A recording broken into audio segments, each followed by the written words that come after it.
C'est ce 12 mai dernier que l'Institut du monde arabe à Paris a exposé les œuvres photographiques des fouilles archéologiques réalisées pendant plus de 50 ans en Libye par une équipe des chercheurs libyens et français.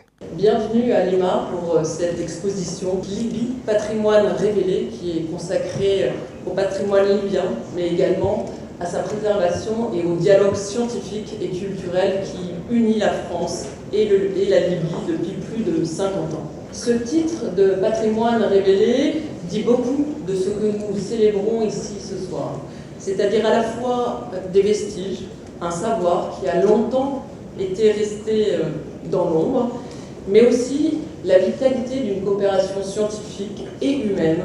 Cette exposition est donc née de la détermination des équipes de l'Institut du monde arabe, que je remercie, de l'ambassade de France en Libye, de la mission archéologique libyenne et des autorités libyennes qui ont souhaité, malgré les épreuves, valoriser un patrimoine archéologique trop peu connu, mais également le protéger de l'instabilité et des violences que la Libye a endurées ces dernières années. Depuis plus d'un demi-siècle, cette mission contribue à mieux connaître et à protéger un patrimoine unique, extraordinaire, la plus grande colonie grecque, notamment de la Méditerranée, qu'il s'agisse de l'Eptis Magna à Apollonia, en passant par les sites de la Pentapole et les vestiges de la préhistoire libyenne.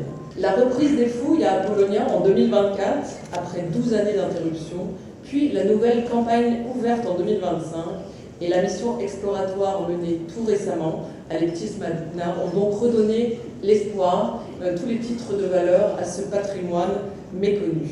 Il ne s'agit pas seulement d'une coopération scientifique, il s'agit également d'une coopération humaine, et je crois que l'exposition le traduit bien, puisque au-delà de la préservation des vestiges eux-mêmes, il s'agit de toute une histoire de transmission des savoirs, de formation des jeunes chercheurs et d'un travail en commun avec les antiquités libyennes pour restaurer le patrimoine et leur transmettre les compétences pour le faire. Ainsi qu'évidemment la nécessaire lutte contre le trafic illicite de biens culturels dont malheureusement la Libye a été la victime. Ce patrimoine a une valeur exceptionnelle, vous avez pu le découvrir ce soir, parce qu'il raconte une histoire continue de présence humaine, une histoire continue du monde méditerranéen et saharien depuis la préhistoire jusqu'à l'époque islamique. Il dit d'abord que la Libye n'est pas une périphérie de l'histoire, mais un carrefour majeur entre l'Afrique, la Méditerranée, le Proche-Orient et le Sahara. Et à travers des sites comme l'Eptis Magna, Apollonia ou Sabrata, il révèle des siècles d'échanges commerciaux, culturels, humains, à travers des influences qui vont de la Phénicie à la Grèce, aux Afriques évidemment, et aux influences arabes qui s'y entremêlent. Puisse cette exposition rappeler à chacun d'entre nous combien la culture et l'archéologie sont des passerelles entre les peuples, mais aussi des actes de confiance en l'avenir. Je vous remercie. Après le discours de la présidente de Lima, les différentes personnalités ont à tour de rôle expliqué l'importance de ces découvertes archéologiques. Le directeur de Lima a insisté sur l'actualité libyenne qui semble diviser les peuples au lieu de les rassembler. Cette exposition nous permet ici à Lima de renouveler et d'affirmer le message de l'Institut du monde arabe. Qu'est-ce que c'est ce message? C'est continuer à communiquer avec l'image la plus profonde du monde arabe, en l'occurrence la Libye. Qu'est-ce qu'on voit la Libye? On voit une civilisation, immense civilisation qui, en quelque sorte, a peuplé notre mémoire de l'histoire humaine. Mais par rapport à ce qu'on entend dans l'actualité, bien sûr, ça diffère et c'est important. Et donc, pour nous, c'est un message pour aider à changer, en quelque sorte, toute cette idée répandue des régions, en l'occurrence la Libye, mais toute la région méditerranéenne et arabe, et malheureusement, on a une cumul des images négatives, mais ce qu'on peut nous faisons ici ce que nous pouvons pour évacuer cette image et mettre l'accent sur la profondeur, sur la richesse de ces peuples ou de ces pays. En plus, pour le pays même, ça consolide l'identité nationale, l'unité nationale, préserver la mémoire, et j'en passe. Cette exposition historique, je dis bien historique parce que c'est la première fois dans l'histoire de l'Institut du monde arabe qu'une exposition est consacrée exclusivement à la Libye. Je veux également remercier tous les archéologues français et libyens, dont certains des plus éminents sont derrière moi. Ils consacrent leur vie à découvrir, à mettre en valeur, à protéger, parfois même à rapatrier des œuvres volées. On les envie parce qu'ils vivent une grande passion, mais on les respecte aussi parce qu'ils font un travail de très grande qualité et d'utilité générale. Et sans eux, certainement que le monde serait un peu plus moche. Tout comme l'ambassadeur de France en Libye, l'attaché de l'ambassade libyenne a rappelé l'amitié entre les deux pays et souligné l'appartenance de la Libye à la fois à la Méditerranée et à l'Afrique. J'espère que tout le monde peut venir visiter et nous là on va faciliter toutes vos démarches. C'est le chercheur libyen qui n'a pas oublié de rendre hommage aux archéologues français qui avaient initié, travaillé et transmis le savoir aux Libyens. Dans ces esprits-là, aujourd'hui, avec beaucoup de respect et de gratitude, on se rappelle les efforts des premiers archéologues qui ont mené le travail en Libye, René Robuffa, François Chameau, André Laronde. Ces monuments scientifiques, non pas simplement des chefs de mission, c'était aussi de grands savants qui sont sacrifiés leur carrière pour le service du patrimoine en Libye. Et aussi, donc, on est très fiers pour la continuité de cette relation avec monsieur le professeur Vincent Michel et ses collègues pour continuer ce travail et aboutir le résultat du découverte archéologique. Le paysage archéologique et scientifique demeurait fortement marqué par des présences étrangères déjà anciennes. La coopération française devait donc trouver sa place avec humilité, avec patience, mais avec une véritable exigence scientifique. Nous étions attendus. C'est précisément cette exigence qui a permis, au fil des décennies, de bâtir une relation durable avec des autorités libyennes, et notamment avec le département des Antiquités. Alors à partir de 1980, ça a été dit, le professeur André Laronde, également membre de l'Institut, a révélé la richesse historique de la Libye, a formé des générations de chercheurs et à construire des liens durables avec les institutions libyennes. Et depuis 2011, j'ai l'honneur et la responsabilité de poursuivre cette œuvre dans un contexte souvent difficile, marqué par des bouleversements politiques, les crises sécuritaires, mais aussi par les menaces pesant sur le patrimoine culturel.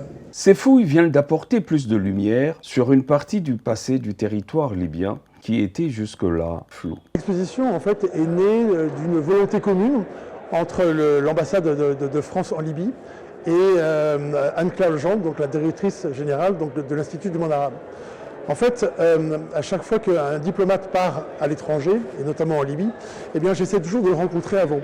Et à qui je disais, voilà, la mission archéologique française est née en 1976. Et là, il me dit, écoutez, 1967-2026, c'est un anniversaire, il faut le fêter. En fait, je vous raconte cette anecdote parce que généralement, les grands projets partent souvent d'idées assez simples. Et l'idée, en fait, c'était de raconter en fait, une histoire humaine et scientifique, celle d'une mission archéologique franco-libyenne.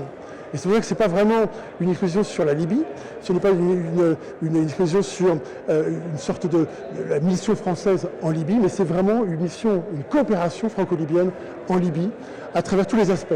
L'idée, c'est de montrer en fait que le métier de l'archéologue, c'est bien évidemment fouiller, c'est déterrer des objets pour raconter une histoire, mais c'est aussi restaurer, c'est-à-dire donner de la verticalité aux monuments. Bref, l'idée, c'est de raconter une histoire pour que les populations, et notamment la population libyenne, puissent en fait se réapproprier leur histoire à partir de leur patrimoine.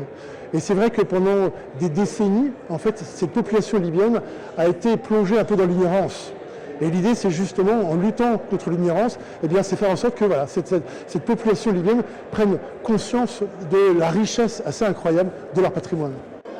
So it's very good idea to do that because a lot of people to need to see the results haven't with for the long time work together as a relationship between Libyan archaeologists and French archaeologists. So we need to give a message for another European countries.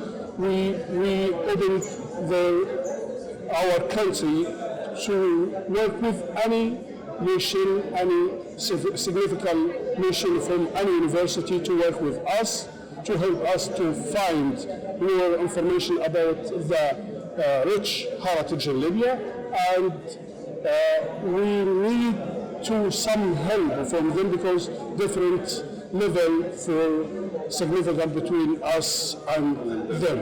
So that's my message. L'idée, ça serait de faire une grande exposition archéologique, mais là, on a choisi une œuvre en particulier. C'est une divinité funéraire qui a ce geste effectivement de doigt, effectivement de se voiler et de se dévoiler. C'est notre déesse Déméter, la déesse de la mort, qui se voile et qui se dévoile au gré effectivement du temps. Et c'est vraiment une spécificité en fait de la Libye. C'est-à-dire que c'est un objet, c'est une sculpture qui a été pensée, fabriquée et utilisée uniquement en Libye. Et c'est vraiment quelque chose de très particulier. Et pour nous, c'est vraiment très important parce que ce sont des marqueurs en fait. C'est-à-dire que lorsqu'on cherche des objets qui sont typiquement libyens, eh bien on va dans les nécropoles et on découvre justement ces divinités funéraires qui prenaient soin effectivement de ces nécropoles, mais aussi des portraits funéraires qu'on n'a pas exposés, mais qu'on exposera un peu plus tard. Et ça me rejoint justement en fait une autre anecdote, c'est que en fait tout à l'heure je vous ai parlé, je vous ai dit que l'idée c'était de pouvoir raconter une histoire à partir des objets dans un contexte. Or, la Libye fait l'objet justement d'atteintes au patrimoine, de destruction, de pillage, donc de gens en fait qui nous empêchent de raconter une histoire. Et parmi les marqueurs qui permettent de comprendre en fait l'étendue du trafic des biens culturels, eh bien c'est précisément ces statues, ces divinités funéraires qui sont tellement typiques de la Libye que dès qu'on la trouve en fait autre part, on sait que ça a été soit volé, soit pillé. Les œuvres archéologiques ont toujours été, depuis la nuit de temps, objet des trafics illégaux au profit des collectionneurs privés. Lutter contre cette pratique exige que les organisations internationales arrivent à mettre en place des mécanismes de protection de celles-ci, avec un soutien des États pouvant déboucher à des poursuites et arrestations des trafiquants d'antiquités.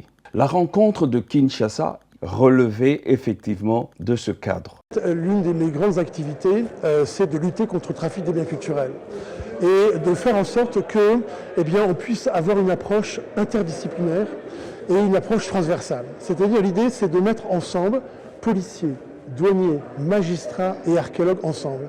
Et à l'invitation effectivement du bureau de Kinshasa, de l'UNESCO, eh bien, j'ai découvert effectivement votre beau pays. C'était il y a 1 an et demi. Et pendant une semaine, en fait, on a parlé de trafic illicite des biens culturels. Et il y avait les gens d'Interpol, il y avait les gens de la police des frontières, il y avait la police touristique, il y avait les douanes. En fait, il y avait tous les acteurs principaux pour lutter contre le trafic. Et autant vous dire que l'idée, c'était vraiment de faire en sorte que les gens puissent avoir ce minimum de connaissances, puissent prendre conscience que derrière une antiquité peut se cacher un trafic très important, criminalité organisée, voire terrorisme même. Et que ce n'est pas anodin en fait de voir circuler ces objets qui quittent en fait d'une façon généralement illicite votre territoire pour se trouver effectivement avec une fois blanchi et bien circuler sur les marchés internationaux. Donc l'idée c'était effectivement de former et de susciter un intérêt pour lutter à côté effectivement des espèces protégées, à côté effectivement de toutes sortes d'objets. C'était aussi de prendre conscience que le trafic des biens culturels est un véritable fléau contre la mémoire en fait des individus mais surtout des nations. C'est au terme de ce vernissage que les chercheurs libyens ont procédé à la remise des prix de remerciement aux différents acteurs ayant participé et rendu ces fouilles possibles.